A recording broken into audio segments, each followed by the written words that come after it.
시극 형태로 되어진 욥기는 욥 자체가 시문학서 안에 포함이 되어져 있는데 시극 형태로 보았을 때 이 32장부터는 제5막에 해당이 되는 부분입니다.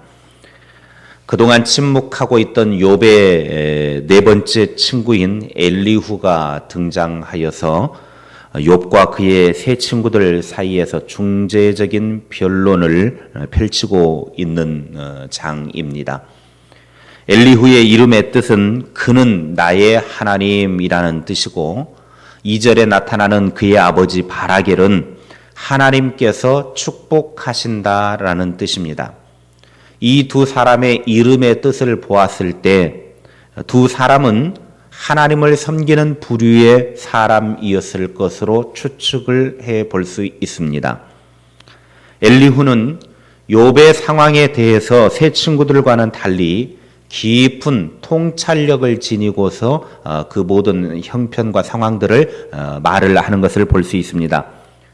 그는 고난의 교육적인 측면에 주목을 하면서 하나님께서는 고난을 통해서 하나님이 전해주시는 메시지를 이제 던져주시는데 고난당하는 자는 하나님이 왜 이 고난을 주셨는지 깨달아야 된다라는 것을 말해주고 있습니다. 그래서 하나님이 이 고난을 통해서 어떤 메시지를 던져주고 있는지 귀 기울여 하나님의 소리를 들어야 된다. 그렇게 가르쳐주고 있습니다. 앞에 친구들은 욥의 고난에 대해서 하나님께서 왜 이 고난을 주셨는지에 대해서는 생각해 본 적이 없습니다. 그렇게 말해 본 적도 없습니다. 오직 욥의 고난에 대해서 무조건 정죄만 했습니다. 인과응보라고 하는 논리를 가지고 욥이 하나님 앞에 엄청난 큰 죄를 저질렀기 때문에 그 죄에 대한 대가로 하나님의 벌을 받은 것이다. 그러니 너는 죄인이다. 빨리 그 죄를 회개해야 된다라고 하는 논리로만 세 친구들은 철저하게 욥을 정죄했습니다. 그런데 욥은 친구들에게 아니다. 나는 너희들이 말하는 그런 파렴치한이 아니고 나는 죄인도 아니고 하나님 앞에 죄를 지은 적 없다. 나는 오히려 더 의롭게 삶을 살았던 사람이었다라고 자기 자신의 무지함을 이야기했음에도 불구하고 절대로 세 친구들은 인정해 주지 않았습니다. 그런데 엘리후는 처음부터 끝까지 지금 계속해서 옆에서 한마디도 하지 아니하고 가만히 서로 이야기하는 것을 듣고만 앉아 있었습니다. 그러다가 도저히 안 되겠기에 적절한 시기에 끼어들어서 욥으로 하여금 하나님의 말씀에 귀 기울이도록 준비시켜준 사람이었습니다. 고난을 통해 하나님의 교훈적인 소리를 들을 수 있도록 옆에서 조력자 역할을 해준 사람이 바로 엘리후였다라는 것입니다. 그런데 오늘 2절 말씀에 보면 엘리후가 욥에게 불같이 화를 냅니다. 이유는 욥이 하나님 앞에서 자기가 옳다고 주장했기 때문입니다. 그리고 동시에 3절에 세 친구들에게도 화를 냅니다.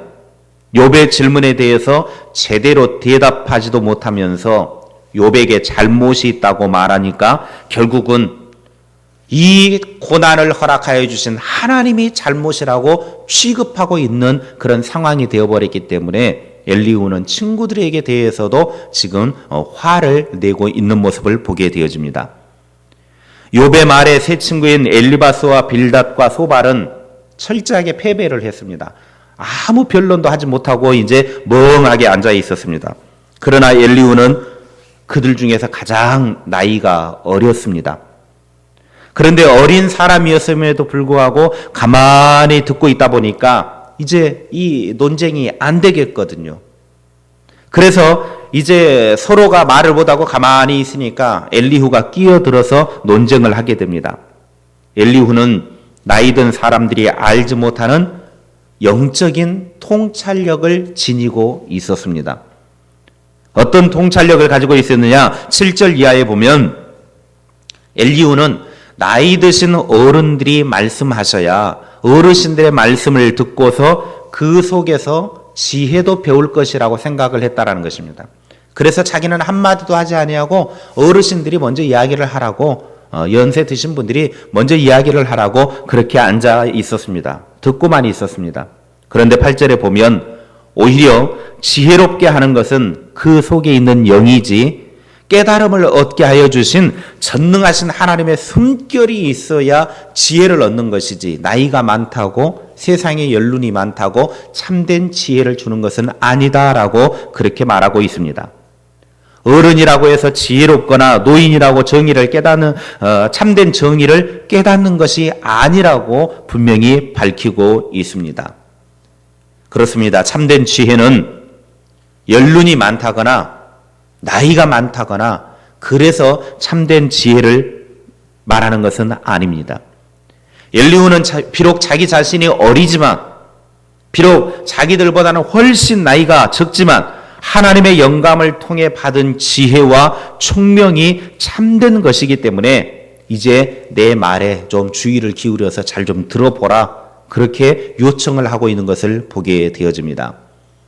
오늘 이 말씀을 통해 깨닫게 되어지는 것은 첫째로 올바른 중재라고 하는 것은 예절과 교양을 갖추어야 한다는 것입니다. 엘리후는 중재에 앞서서 먼저 최대한 예의를 표하는 걸 보게 되어집니다. 오늘 말씀에 읽어보면 할 수만 있으면 앞으로 나서지 않았습니다. 그리고 자기가 하고 싶은 말을 시작할 때에도 충분하게 양해를 구하고 지금 이제 말을 하는 걸 보게 되어집니다.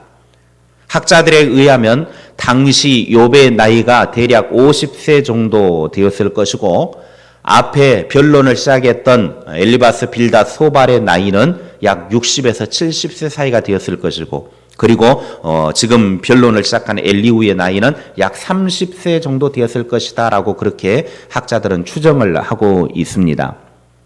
그러니까 논쟁이 한창 진행이 될 때 제일 어린 자기들이 한 반 정도밖에 되지 않는 어린 30대의 젊은 사람이 막 끼어들면 아마 연세 60, 70 되신 분들이 건방지다고 버르장머리 없다고 그렇게 말할 수도 있을 것입니다.